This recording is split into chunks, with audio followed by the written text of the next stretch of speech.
Hello YouTube, it is Damien. It's the Bull and Roo. It's episode 4 of the Bull and Roo, and today we have got Bahrain in a World Cup qualifying game that will determine if we're going to finish top or not. As you can see, Bahrain are a game behind us with a game in hand, and of course would go level on us if they were to win today, and then would have another game in hand to go ahead of us and automatically qualify to the next round of qualifying. If we win today, you would imagine we're going to top the group and get into the next stage of qualifying. So it is a pretty important game, and hence why we're giving it to you.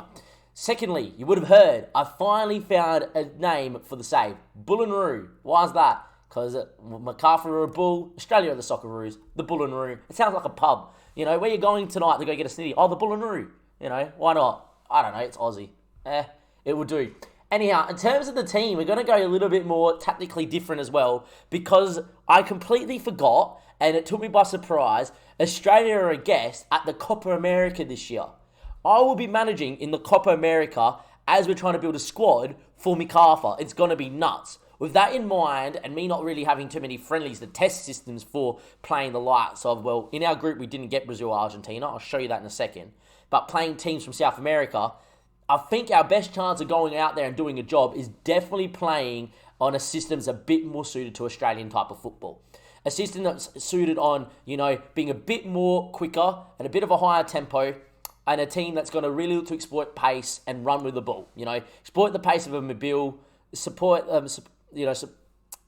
pace of a Lecky, exploit the pace of a McLaren, and really focus around a team that's got a bit more, not heavy press up top, but a bit more harrying in the middle of the park, dropping off that little bit deeper and harrying teams in and around here. That really exploits like the work rate of a Aaron Moyer or a Duncan, who's starting today as well. I just think that if we went and played 4-2-3-1, or we played my mess 4-4-2 or 4-2-4, teams in South America will just carve us apart. So with that in mind, I decided that, look, if we want to win a game in the Copa America, which would be a success in itself, but if we want to try and get out the group, I think the best way for us to go about it is to definitely at least start in a 4-4-2 that's a bit more on the break, a bit more, okay, you want to come play football in your 4-3-3 or 4-2-3-1, and if we win the ball though, and your fullbacks want to bomb on, we're just going to put the ball into that space and we're going to go. Or you're going to play with a high line, we're going to press you. Once you hit the middle of the park, we're going to win the ball, we're going to put it straight into the space. I think that's kind of what we have to do, be really physical, really Australian, really dogged, really tough, a bit of true grit, as you would call it as well, and then look to break on teams from South America, look to win some set pieces, look to use the physical advantage we should have against South American sides, because technically we're going to be nowhere near them. So I think that's the thinking. A bit of a risk trying it against Bahrain today, but no time like the present to go out there, trial something and see if it can work. Maybe give Bahrain a bit more of the game they should probably have here in Australia, but still look to see, okay, can we win the ball in that sort of situation, that counter-pressing situation in the middle of the park? Can we look straight away to go and put someone in behind? If not, can we recycle and then put someone in behind? Who knows? Our group is Bolivia, Chile, Colombia, Paraguay, and Uruguay. Probably Colombia and Uruguay being the two hardest teams as well. I will be showing you every game, I think, in the group stage, because I think we can beat Bolivia on our day, and I honestly think that Chile, I think we could get at, only because Chile are naturally a very small team. I think against Chile, if we were defensively solid, got enough set pieces, we would score. And if we held defensively solid, you just never know. Paraguay, I think, are going to be very interesting as well, but they've got some decent players themselves. But I honestly think I can get at Bolivia, I can get at Chile. The rest we probably won't win. I feel like if we can beat Bolivia, we can give ourselves a chance of maybe playing for fourth. But look, winning one game in this group would be amazing anyway. Back to what is at hand though, Asian Cup qualifying here. Obviously for you guys, you know the rules, obviously, that we have to get through to that final stage and then they will get to the World Cup. Obviously finishing top gets us into that final stage without having to be one of the best placed second sides to do that. You guys might be thinking what's been happening at Mcarthur. Not too much.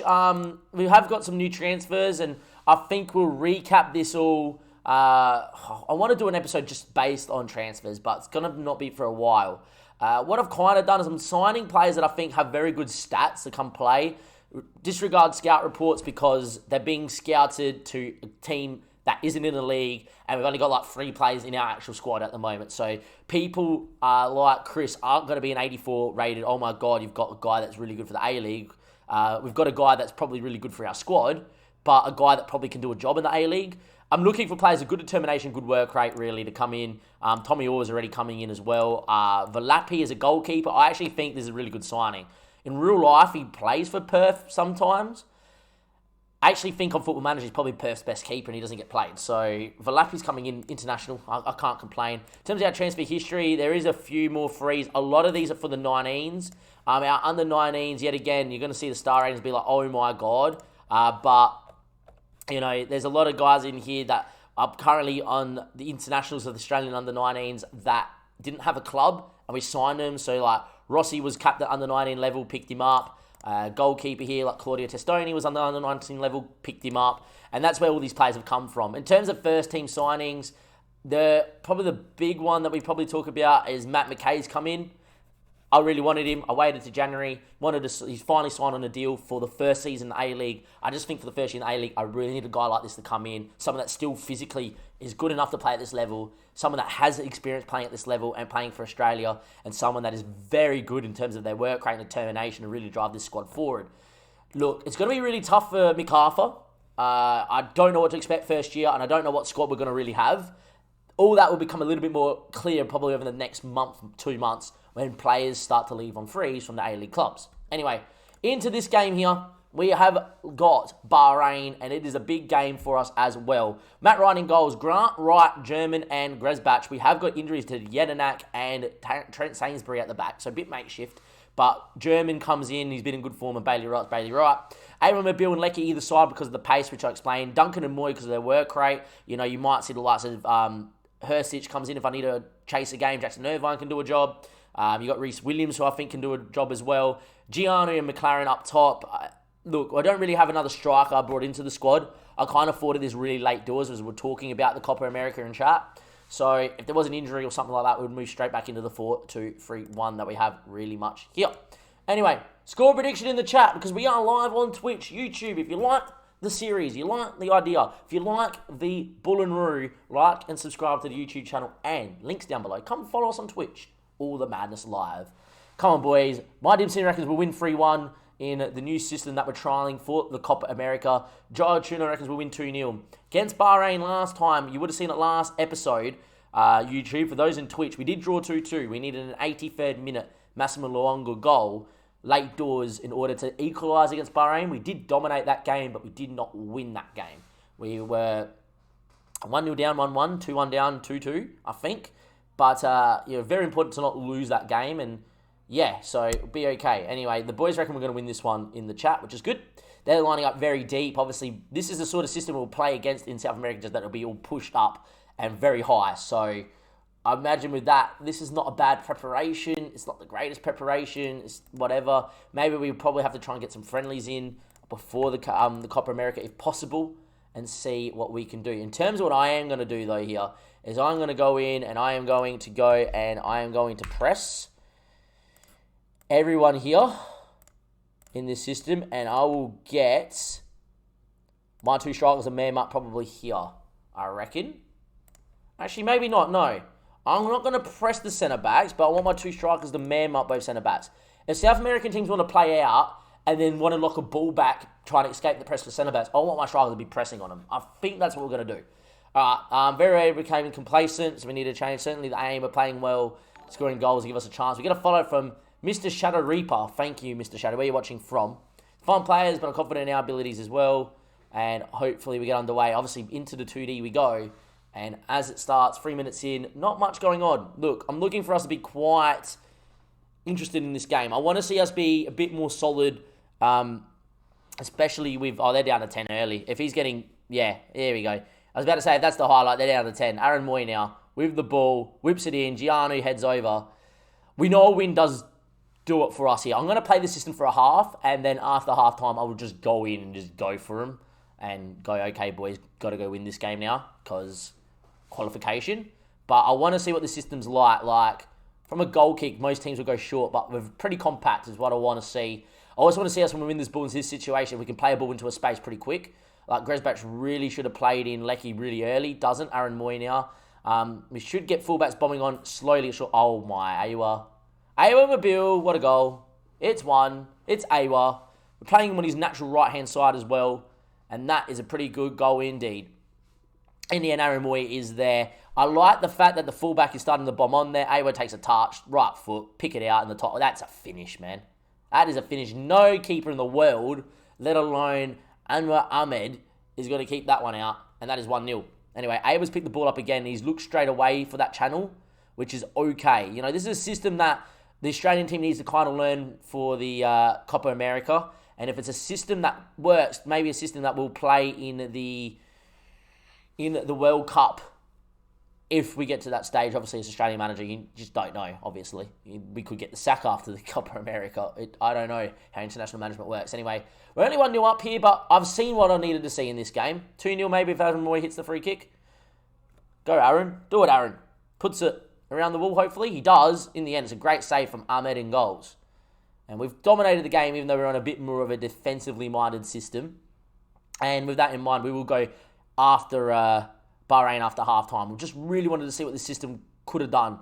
Obviously, against 10 men and qualification, we now just have to just go and put this game to bed, hopefully. But honestly, have been really happy from what we've seen so far, as well as Awa gets on the ball. Duncan finds Grant, who beats his man, and he can maybe whip one. He does. Gianu really should have scored, doesn't. And at half-time, it will be 1-0 after this highlight peters out. There we go. And we're 1-0 up here with 45 minutes left to play. A win would be massively important for us as well. I am going to go in and load up the normal 4-2-4 of Mess. Where are ya? 4-2-4. There we are. Going to just load it in, play that straight off the bat. Poacher, sure. Pressing forward, actually, on attack. And we are going to go and just press the living daylights out of him now as well. And yeah, now I'm just looking for this game to be dead and buried. Us to go out there and just really just be aggressive. And playing this system means that if we were to go down in the game in the Copa America, but we're not out of the game, we can switch to this system too and really go aggressive. So this is allowing us to really see how well we can play. Anyway, they're moving the ball around all right with 10 men. The game isn't over, but we pick it off, and Alex Gresbach, the first time he's playing for me as Australian manager, picks the ball up, and there's a ball to Awa, who goes on a run. Duncan. Gianu's there. Apostolos. Back in the team after an injury, missed out last time we played. Apostolos, though. Zach Duncan's there. It's good ball movement by Australia, and it is 2-0. Awa picked it up and went on a nice run inside, driving at people at will. And in the end, it found Duncan. First time, Apostolos and Duncan link up. It's a great little 1-2. Keeper doesn't come for it, and Gianu makes it 2. And probably means that we're going to probably get home and hosed in this one here. Time is ticking away. Matthew Lecky's not had his best of game out there in a makeshift position. De Silva will come in as well. I'm just going to go in and get him as an inverted winger. Why not? And we're going to get in... Reece Williams hasn't played for me yet. Bradley Wright's on a booking. Sure, we'll do that. And Reece Williams can get out there as well. He's got a lot of caps as Mr. Williams, so go give him a cap. Why not? Williams picks the ball up here as Bill gets on it, beats a man, comes inside, goes for goal, and Ahmed's had a bit of a stinker there, and it is free, and Awa gets another goal for Australia. And we've dominated this game. Bahrain, who we did obviously need a late goal to equalise against over in Bahrain, are now being put to the sword here in Australia, and it is now 3-0 against a 10-man Bahrain side. Feel a little bit for Ahmed there, because it was a good strike, and it was a decent right hand, just unfortunate for him has fallen into the back of the net instead of over the bar. And it is now a set piece, and Bahrain did score from a couple of them last time out, but this time Matt Ryan comes and claims. And obviously a clean sheet here would be massive, and we would top the group with a win here as well, I'm pretty sure. And yeah, anyway, De Silva picks it up, goes on this run. Inside he goes to Aaron Moy. We've got numbers over the other side. Aaron with Bill now. Moy, Duncan, Gresbach, goes for goal, blocked, cleared on his far as Grant, as we are keeping him in their, defensive line. We're keeping them penned in their own half. And in the end, it's only still 3-0. I've dominated this game, though. We're going to make one more change. Daniel Razzini for Avon Bill can get a clapping. You can get a standing ovation. Why not? Aaron Moy can play 90, sure. I don't really care. And there we go. 85 minutes played. Off we go. De Silva now. Chipped into Asher. And this is the one problem about playing this system is we're always going to be vulnerable on the break. Mercifully, they only have 10 men on the park, and we've got the ball back now. But against, South American teams, that sort of situation will end with them with a chance. So, Danny De Silva's just gone bang. He had a very good under-23 Asian Cup, which the other Australians won, and De Silva was really good in that competition. but he has just gone bang here. And he's been really good the 4 times we've used him as Australian manager. Just picks it up. That's a hit. De Silva just inside the post. Thanks for coming. Good from the young kid. I'm happy with that from Daniel De Silva.